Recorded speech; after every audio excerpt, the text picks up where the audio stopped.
All right, class, so we're going to be jumping into chapter 6, the second part of it, which is going to be going strictly over cellular respiration. And within cellular respiration, we have 3 specific phases we're going to be talking about. And those phases are first, glycolysis.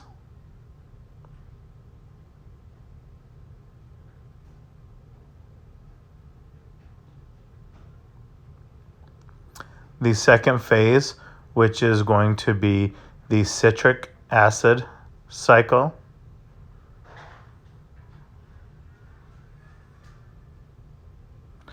And then our third phase, which is going to be the electron transport chain.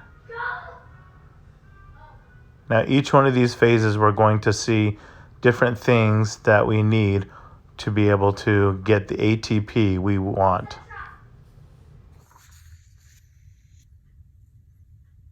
All right, so as glycolysis is our first stage, once again, we have our formula up here. And we're going to be following the sugar part of this formula. So glycolysis, the glyco part means sugar, and lysis means to cut, just like we saw hydrolysis, water cutting. This is going to be sugar cutting. And to draw our sugar, we're actually going to just add,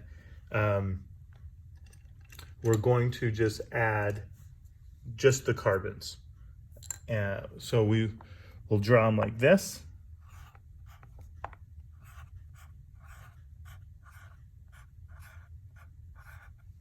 So we have our sugar with 6 carbons, 1, 2, 3, 4, 5, 6. Each one of these lines represents the bond. And remember that there's still 12 hydrogens and 6 oxygens here, but to make this a little bit easier to view and less convoluted, we're going to only have the carbon showing. And the first thing we need to do is kind of think of like when you start a car. The first thing you need to do is turn over the engine to get it going. And so you need a little bit of energy for that. And so you actually have a battery inside your car to help you turn over that engine. And so our very first thing is going to be to have ATP. So 2 ATP. Remember, our ATP has those phosphates. And each one of them are going to phosphorylate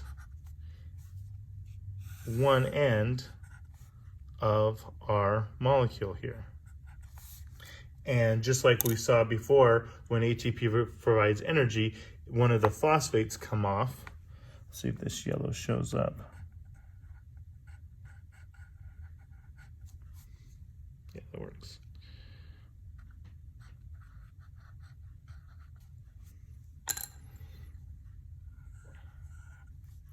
So we have a phosphate group on either end of the carbon, or our sugars here. So that's that first step. We gotta have energy to kind of get this going, and this is provided by these 2 ATPs that phosphorate at each end. Then we're gonna have an enzyme called aldolase.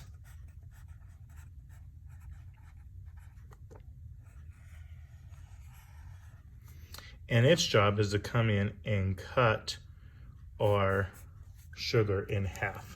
So this is that first cutting process that we talked about. So after these first 2 steps, what we end up with are 2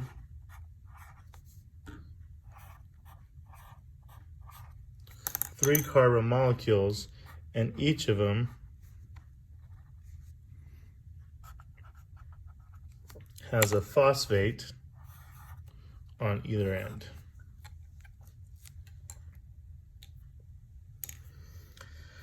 All right, then we got to introduce a pretty unique actor into this process. His name is NADH, or NAD+, I should say. Well, it will turn into NADH here in a second. So NADH kind of looks like a Lego piece.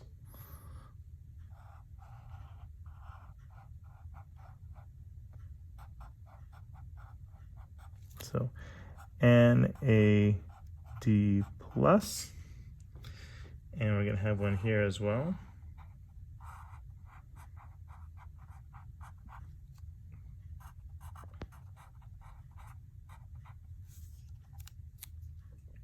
And our NAD+, their main job is to take electrons away from our sugar molecule. And those electrons, once again, are in the form of our hydrogen. And so we're going to see here, when it takes the electrons away, it then changes into NADH. And then in these little divots here, we're going to have 2 electrons. So same thing here.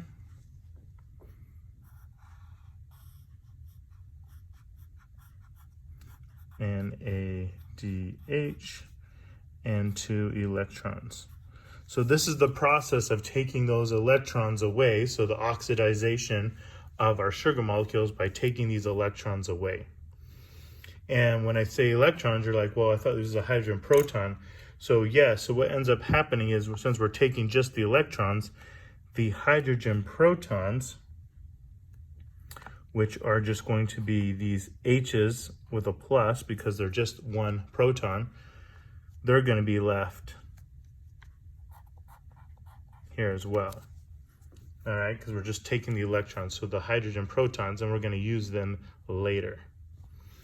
All right, so what we end up here after this stage is something that looks familiar. Oh, so one thing that also happens, I forgot to add on here, is that because we're taking away some negatives, we're going to add in another phosphate group, which was also talked to our negative. So we took away some negatives, so now this is molecule is a little bit positive, so the phosphate's going to be attracted to it. And so at the end of this, we end up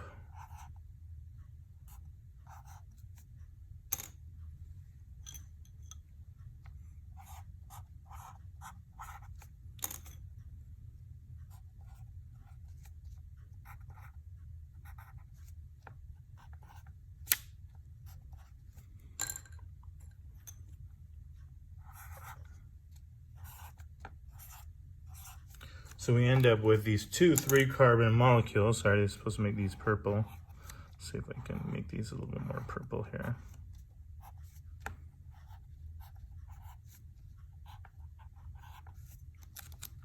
So we end up with these 2 3-carbon sugar molecules now with a phosphate on either end, because we got a phosphate first here with our ATP. Then when we took off our electrons and made them a little bit negative, and so the phosphates were attracted to them, and so they have gone on to them there. Then the next thing that we're going to have happen is we're going to have another enzyme, which is called APTase.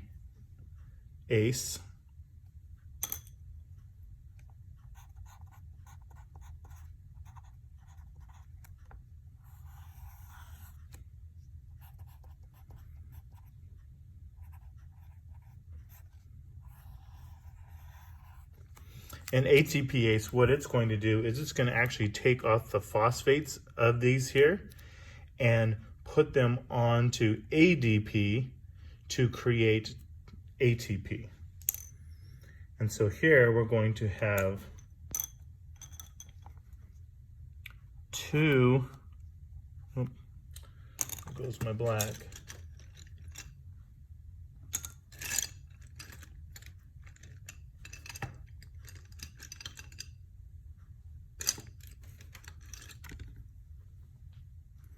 To ADP,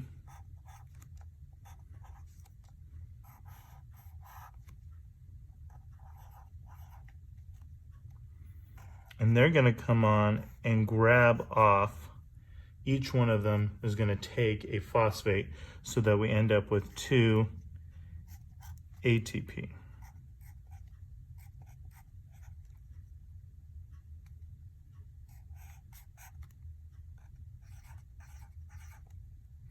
Same thing here.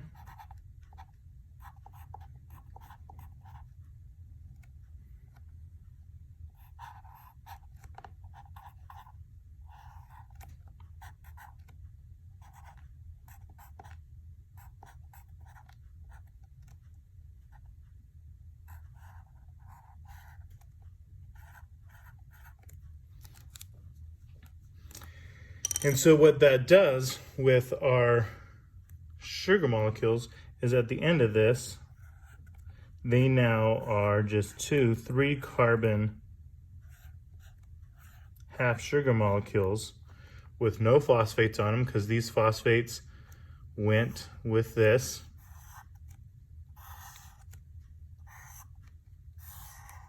To create our ATP. And they also have 2 less hydrogens because those were taken away here. And so we actually call this pyruvic acid.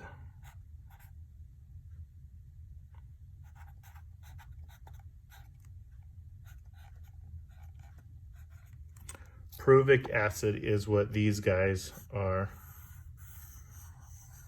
right here. And pyruvic acid is very important because that's what needs to go in to our next stage, which is going to be the citric acid cycle. So once again, a quick review. To get things started, we added ATP, so we had to turn over that engine, added phosphates to either end, then our allylates cut our sugar in half. So we had our sugars, our half sugars with a phosphate on either end. Then NAD plus comes in and steals electrons. And because of that, these phosphate groups come on here. So we end up now with 2 half sugar molecules with phosphates on either end. Then ATPase is going to steal the phosphates off of these, and with the help of ADP, then create 2 ATP. And then at the end of that, we end up with these 2, what we call pyruvic acid molecules. So they're both 3 carbon, and they both now have 2 less electrons. So we've taken away 2 of the electrons of the 12 that we're going to end up taking away here. So actually 2 here and 2 here, so a total of 4 electrons that we've taken away through this process. And so what we made here is we actually ended up making 4 ATP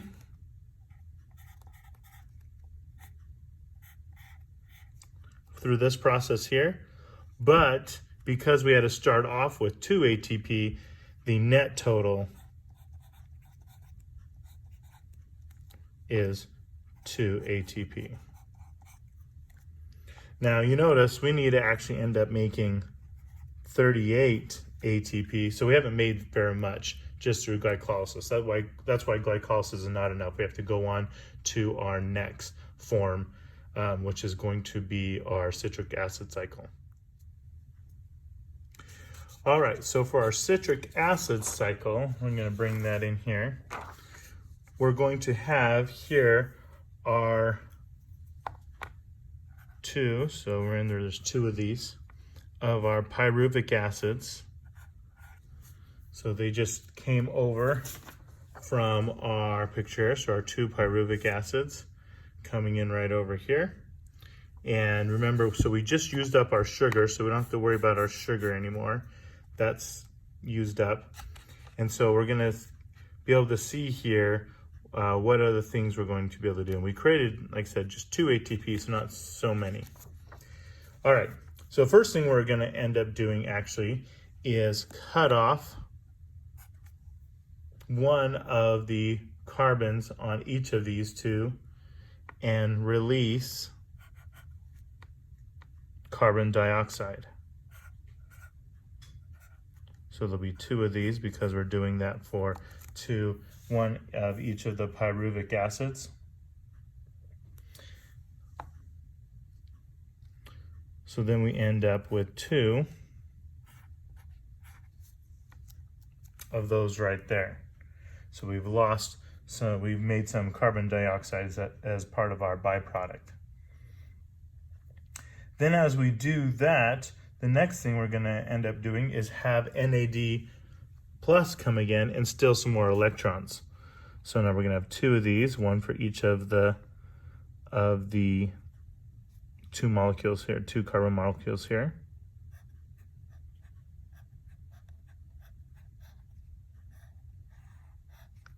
So NAD+, I'm going to still that to create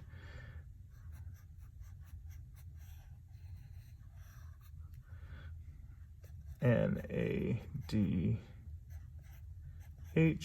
and 2 electrons in here. So technically it's going to be a total of 4, right? Because we got 2 of these. And then because of that, we're also going to have our hydrogen protons that are just going to be hanging out from this process as well. So we're taking the electrons, and the hydrogen protons are just staying out in the environment. And then at the same time as this is happening, we have another guy called coenzyme A.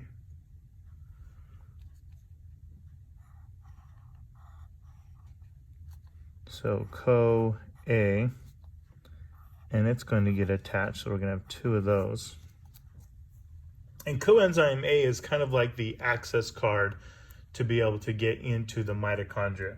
So our glycolysis, this is actually all happening in the cytosol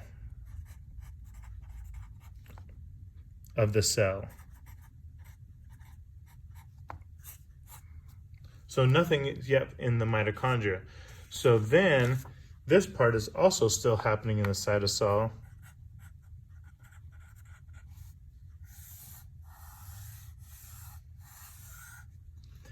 But then what happens is when coenzyme A is kind of like the key card to be able to get into the mitochondria.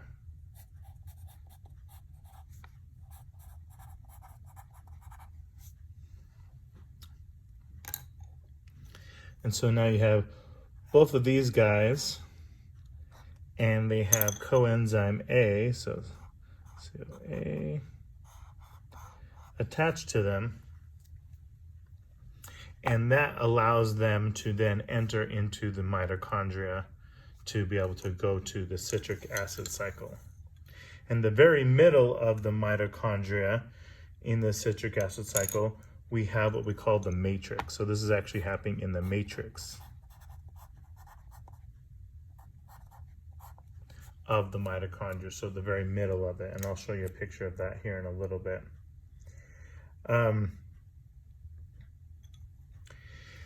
So these guys then are going to move into the citric acid cycle, and as it gets here, we're going to lose our coenzyme A.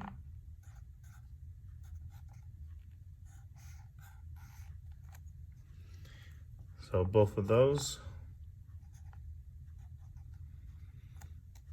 And coenzyme A is going to go back and go pick up more of these and keep bringing them in. So it's just kind of like I said, a key card, a bus system, moving these guys in and out of the mitochondrial matrix. So if you don't have this coenzyme A, you're not able to get into the matrix here. All right, then we have our citric acid cycle here, and we're going to have 2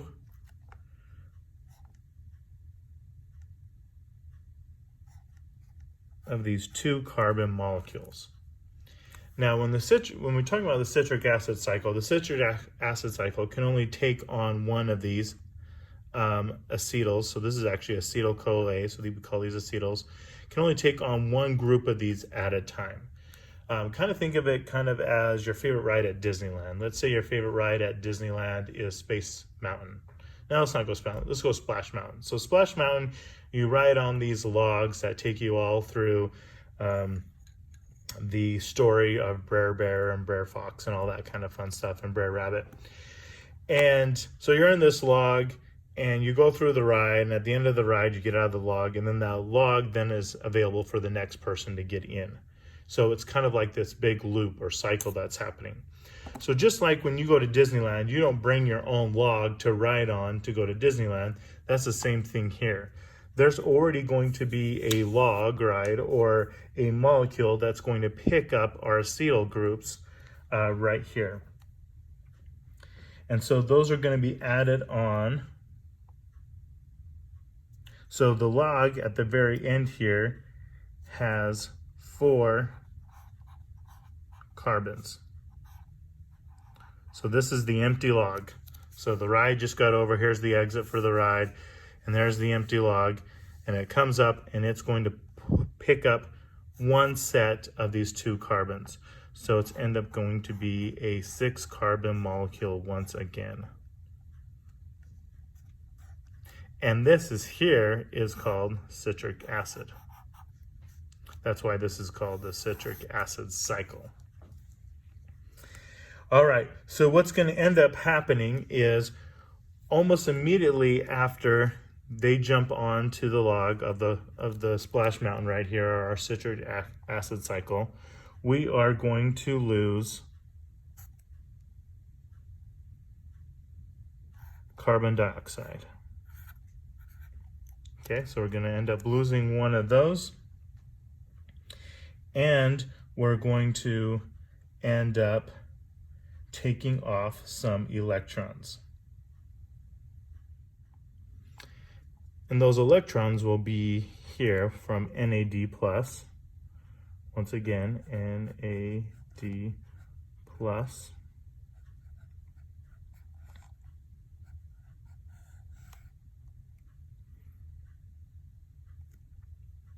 So after we took off those, we have 5.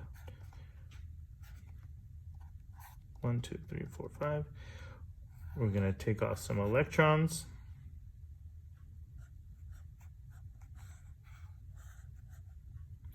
And a DH, so we're going to have 2 electrons here. Then we're going to kick off another CO2. So we're going to lose another one of these. So now here we only have 4. 2, 3, 4. And we're going to take off some more electrons. And a D+,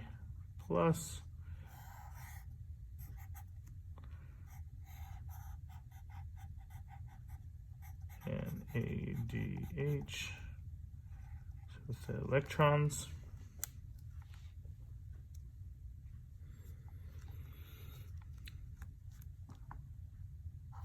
So now we have 4 here still. And because we took off all these electrons, once again, we're going to now have a phosphate.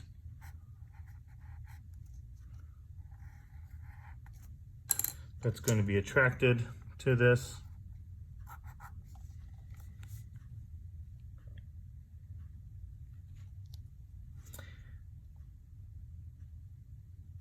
And then almost immediately after that phosphate comes on, so here we have our phosphate come on, so we have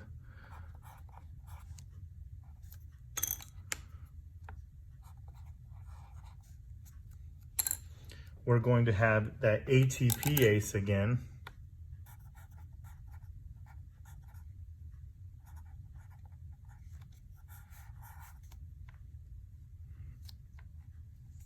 Is going to cut off and steal,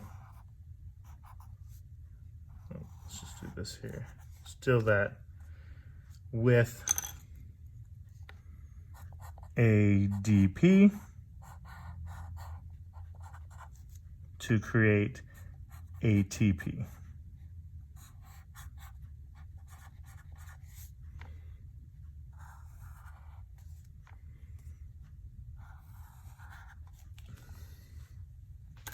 Then we're going to introduce a new actor that's very similar to NAD plus, and that is FAD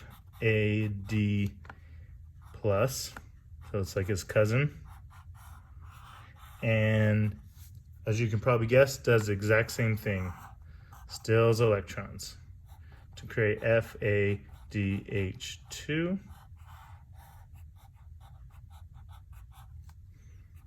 So there's our electrons. And then we end up with our empty log here, ready to pick up. So we already went through our second set, ready to pick up our second, or we did our first set, we ready to pick up our second set. Same thing happens. Comes here, loses CO2, comes back, takes off an electron, takes off another carbon, lose that, takes off more electrons, comes here, another phosphate comes on, that with ATPase and ADP combine together to create ATP. We take off that phosphate and end up with a empty log. So pretty much for every one sugar molecule, we have to do the citric acid twice. We have to go through the citric acid twice. 2 full cycles. And that's once again because the log can only hold 2 of these guys as it goes through the ride here. And then it'll come and pick up. So at the end of the day, we end up having 2 sets of these, 2 sets of these, 2 ATPs, and 2 sets of these, all that are created through the citric acid cycle. So once again, if we go back to our thing here, what we've been starting to do is we started to create CO2, right? So we created CO2 here, here, and here. And so we we got 2 there, and then 1, 2, and then we go to the cycle again, and 1, 2. So we get our 6 CO2s that are created, or our waste product that is made here through the citric acid cycle. So we're done with our CO2 now. So we still need to use up our oxygens, we still need to create our water, and we still need to get the rest of our ATP. Oh, we did have some ATP, right? So at the bottom here, we made another 2 ATP. So we need 38. We made a net total of 2 here. And then we just made another 2 here. So really, we've only ended up now with 4 ATP in our first 2 cycles of the cellular respiration. And so we're going to see now how in our last cycle of cellular respiration, our electron transport chain, we're going to use up our oxygen, creating our water, and then also creating our ATP, and see how that goes. So really quick, we need to have a good picture of the mitochondria to understand a little bit on our last phase. So really quick, we talked about how in the citric acid cycle, that this is also happening in the mitochondria, in the matrix. So the matrix of the mitochondria is right here, this center part. So the mitochondria, besides having the matrix, also has 2 membranes. One is the outer membrane, that's this outer part here, and the other is this inner membrane. And this inner membrane, if you notice, it's kind of like all folded up with these curves and turns. And we're going to see why that's the case here in a bit. So once again, our citric acid cycle happened inside the matrix. So on this inside here, that's where that happened. Glycolysis happened actually outside of the mitochondria and the cytosol. And then that acetyl-CoA brought in the acetyl groups to go on the log ride with the citric acid cycle. Now what we will see here is our next one is called the electron transport chain. All right, so here's our electron transport chain. And one thing to notice here is that this is an actual membrane, and these are our embedded proteins that we've seen quite a few times. So think of this here is that you've got your phospholipids that are right here, and they go throughout here. I'm just going to draw them here on the end so you have a good idea, knowing that yes, these are a membrane we're looking at here. All right, so I could draw them throughout here. Actually, we'll just go ahead and do that really quick.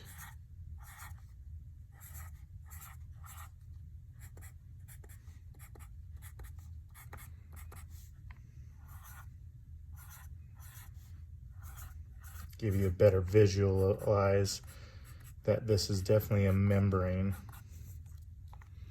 And this membrane is actually the inner membrane.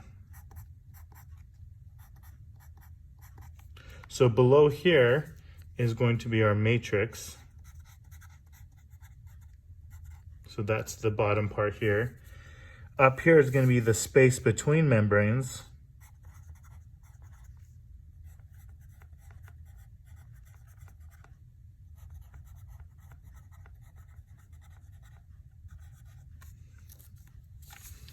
And then this right here is actually going to be our inner membrane.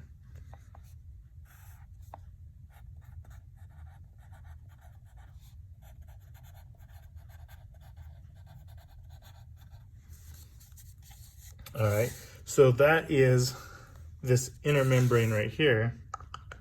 That is this folded up membrane. So you can kind of see that there's 4 proteins embedded in here. So you'll have these 4 proteins all grouped together all along this inner membrane, which just shows you that in the electron transport chain, there's multiple places where what we're going to draw out is happening. Just like in the citric acid cycle, we say, yeah, it's happening in the matrix. Well, there's multiple citric acid cycles that are happening in the matrix all at the same time.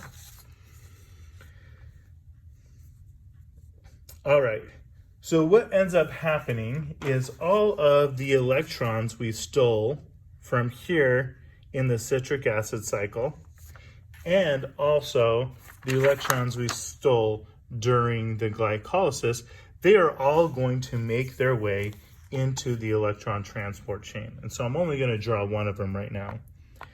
So we have our NADH.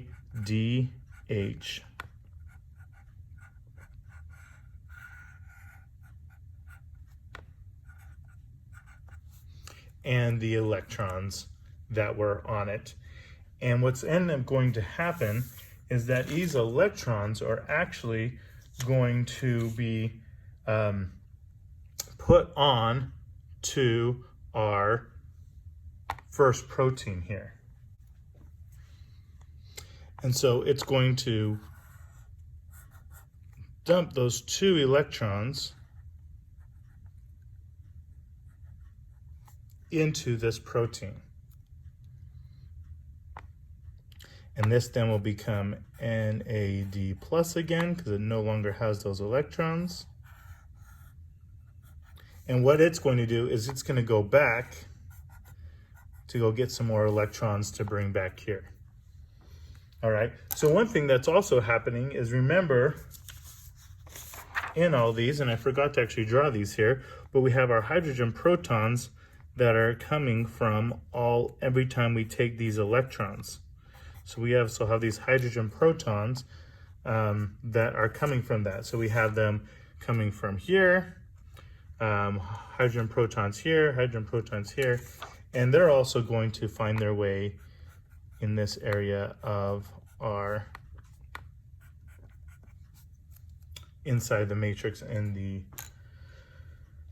electron transport chain. And what this protein does is it actually pumps hydrogen protons from one side of the membrane to the other. So from the matrix up into the space in between membranes. So once again, the space in between membranes, that's going to be this space in here. And so that's what actually ends up happening is these 2 electrons, the energy from those electrons is used to pump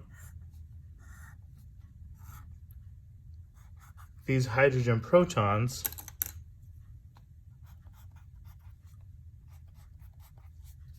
across the membrane. And then what happens is this guy right here is it's a protein that can go in between the membrane here, and it's actually going to pick up these electrons and move them over here, where there's another 2 hydrogen protons. And guess what happens here? The exact same thing. We're going to take energy from the electrons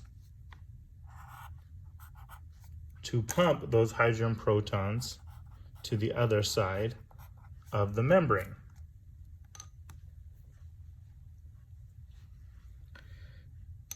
And then as we do that, then these electrons are going to come on here and come hang out right here. So we got 2 of them. Well, then you're going to have another NADH H, drop off another 2 electrons, which is going to pump 2 more hydrogen protons up here. Then those electrons are going to move over here, and we're going to pump another 2 hydrogen protons up here. And then those 2 electrons are going to end up here, and they're going to be chilling in here with these guys. And all this time while this is going on, we have our oxygen, so our O2. So if we go back to our formula here, so our oxygen is chilling and hanging out right there, and we still need to create our water and our ATP. When we talked about our explosion of when hydrogen and oxygen come together to create water and how we use that to send rockets into space, what you can see here is we talked about how we need to take energy out. Well, every time we use these electrons as pumps to pump these protons across, we're taking energy out of each one of these electrons. Eventually we get to a point where we're going to have 8 hydrogen protons here, and what's going to happen is these 8 hydrogen protons are going to go in here. These 2 oxygens, so O2, so we have 2 oxygens, they're going to go into here, and they're all going to combine with our 4 electrons. Well, 4 of our hydrogen protons are going to get pumped across,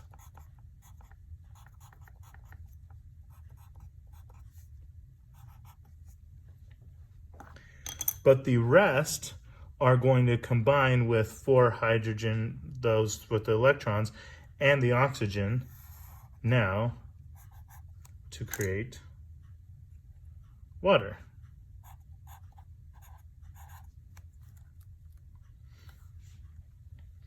So as you see, we only dumped in 2 electrons, but as we come back here, we can see there's a bunch of electrons that are some coming from FAD+, some coming from NAD+, some here, and then even all the way into glycolysis, these electrons here, all of them are going to make their way over to the electron transport chain and have them dumped here into this, and we're going to go through this whole process again.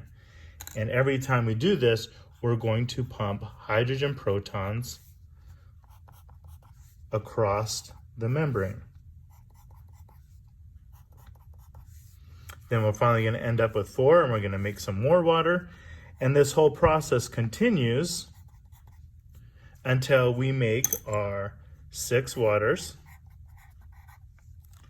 which is what is needed as part of our formula here. So now we've made our 6 waters, but we need 38. We only have made 2, so we still need roughly 34 more ATPs to create. And as we do this, once again, every time we have this happen, these new electrons come in here, we keep on pumping hydrogen protons up into this space between the membranes.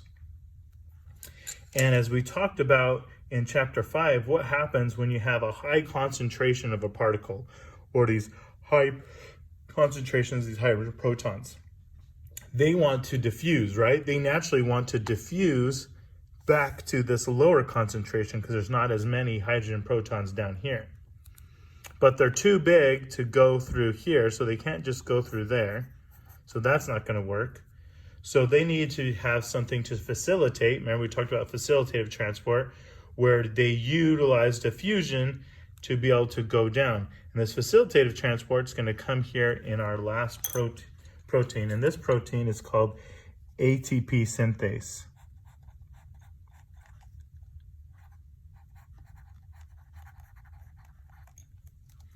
And ATP synthase is a protein that makes ATP.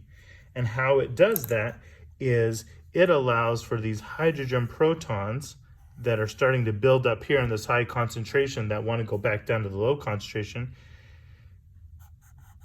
It allows them to go through this protein to come back down here. Well, as it does that, this is kind of like a motor, and the protein is set up in a way that turns this bottom part of the protein, like I said, like a motor. And that motor then provides the energy to take one ADP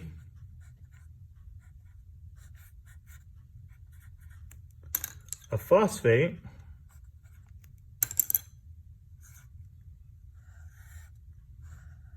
and combine them together to create ATP.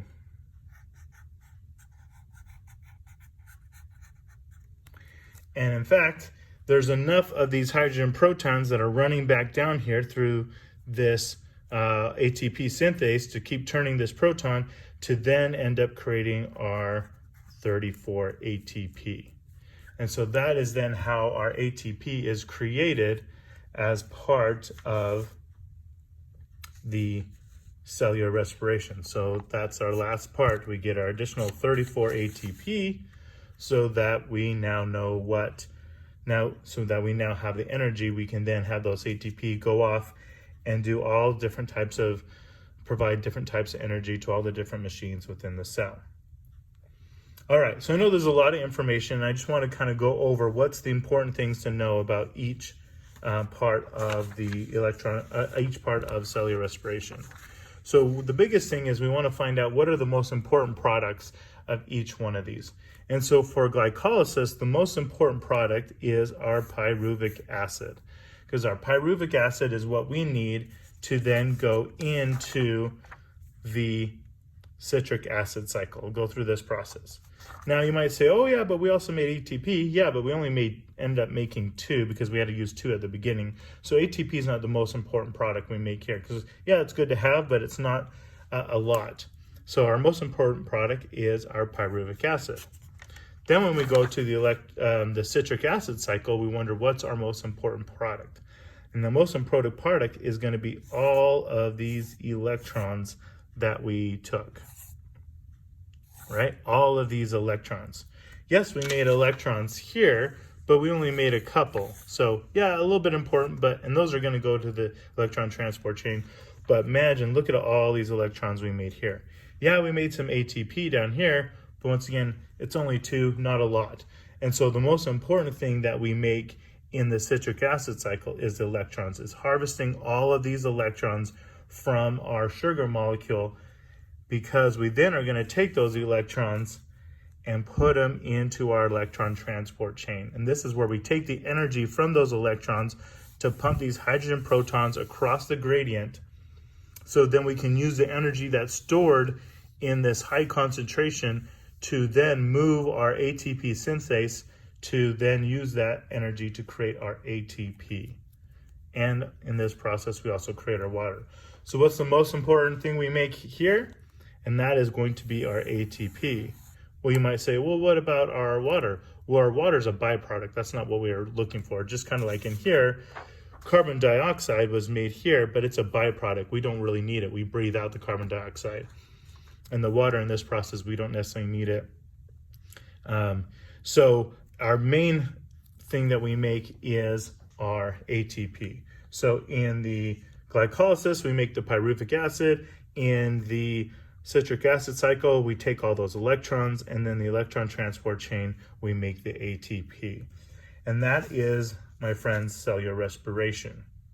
Now, we talked a little bit earlier what happens when you don't have oxygen, or if you're doing like a anaerobic respiration, which is without oxygen, because oxygen is needed here at the very end to take these electrons. So we call it the electron acceptor.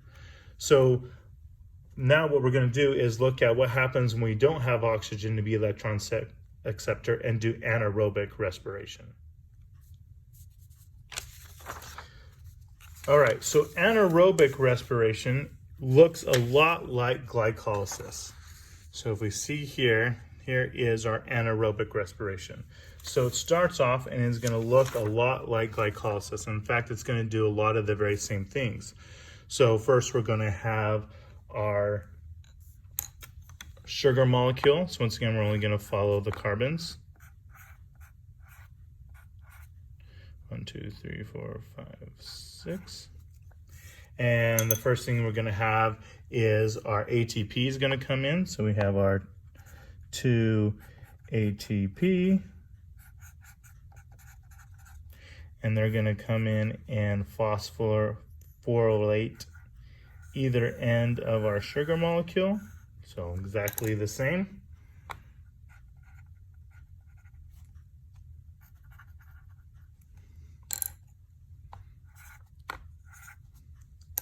Then we're going to have our friend Adelase come in,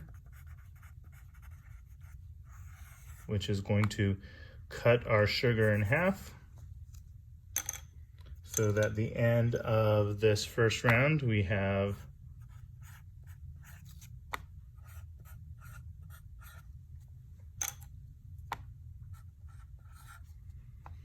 two half sugar molecules with phosphate groups on either end. All right, so looks exactly the same. Still going to be exactly the same. The next thing we're going to do is have our NADHs come in here, or our NAD plus, and it's going to create our NADH.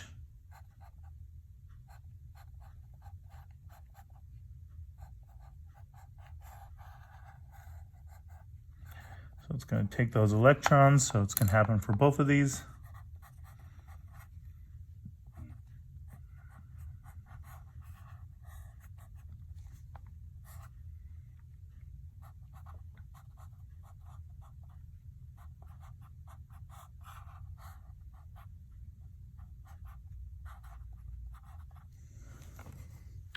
And then once again, our phosphates are going to be attracted.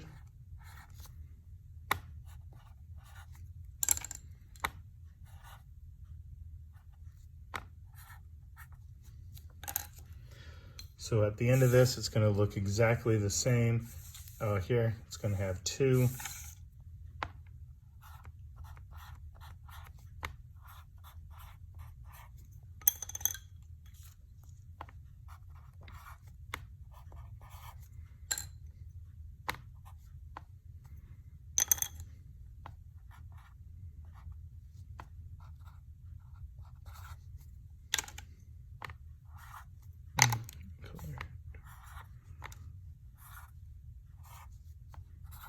Okay, so now we have the 2 phosphate groups with the on either end of our sugar molecules. And then once again, same thing's going to happen. We're going to have ATP ACE is going to still those.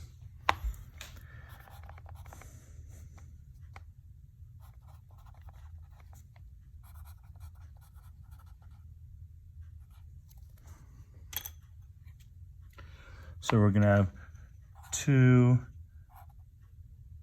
ADPs. I'm going to take these phosphates off to create 2 ATP.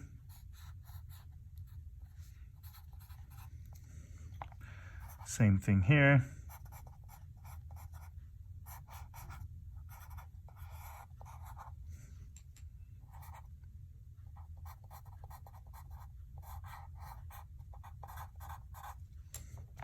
So we'll cut those off.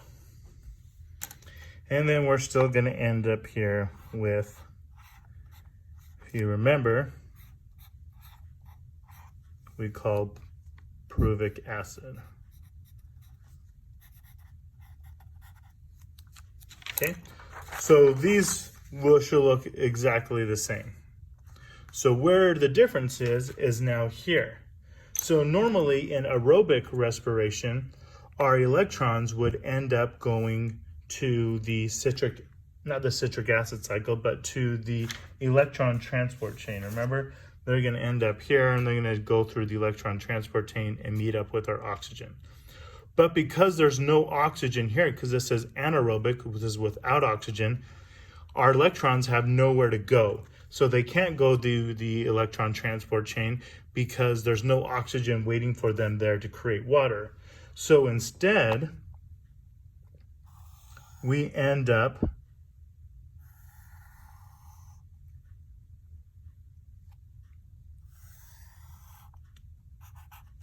adding those electrons back onto our pyruvic acid,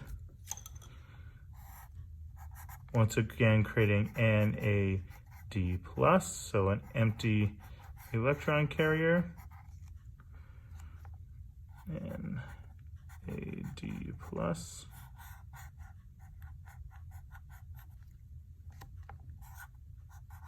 So the electrons that we stole from here to be able to get the phosphates on here to be able to create ATP now just go back on here, and we end up creating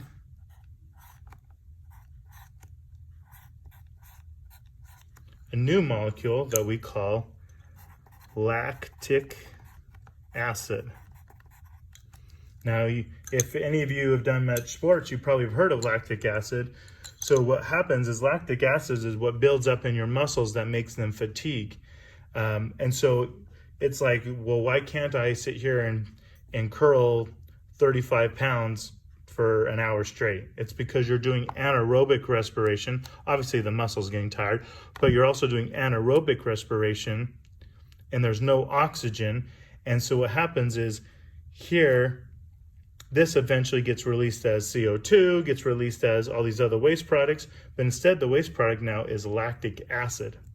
And that lactic acid builds up in your muscles and it makes your muscles then fatigue. So if you ever feel that burn that's in your muscles, that's usually what they attribute lactic acid to, is that burn that's in your muscles. So it doesn't allow you to do anything.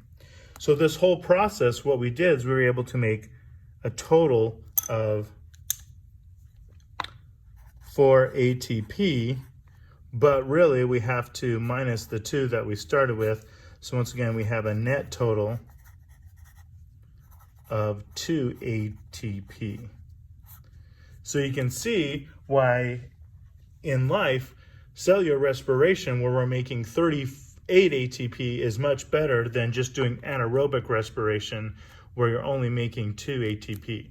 And that is why you can only sprint for so long. You can only lift so much muscle because you're so much with your muscles when you're lifting or doing push-ups and whatnot, because you're doing anaerobic respiration. So there's only so much energy that your actual muscles can use because of that. Plus it leaves this byproduct of lactic acid, which burns up in your muscles and makes them fatigued as well. And so that's anaerobic respiration. And it's kind of interesting because other organisms like fungus, they also do anaerobic respiration. And we use those fungus actually to make things like bread and alcohol. And what they do is they do another step. So they will kick off a carbon dioxide here. So release CO2, release CO2.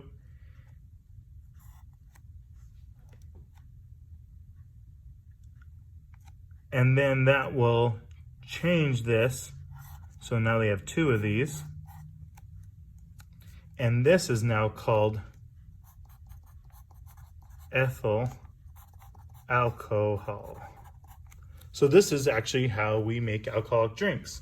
So if you take like a beer, you use yeast to eat the sugars inside the beer, and since it's in an anaerobic respiration because you have it in this big vat and there's no oxygen in there, they end up giving out these waste products of CO2, so carbon dioxide. So that's why a beer has bubbles in it, right? So that fizz in the beer is actually the carbon dioxide, and then the alcohol in the beer comes from ethyl alcohol. So that's the alcohol that is drinking in the beer.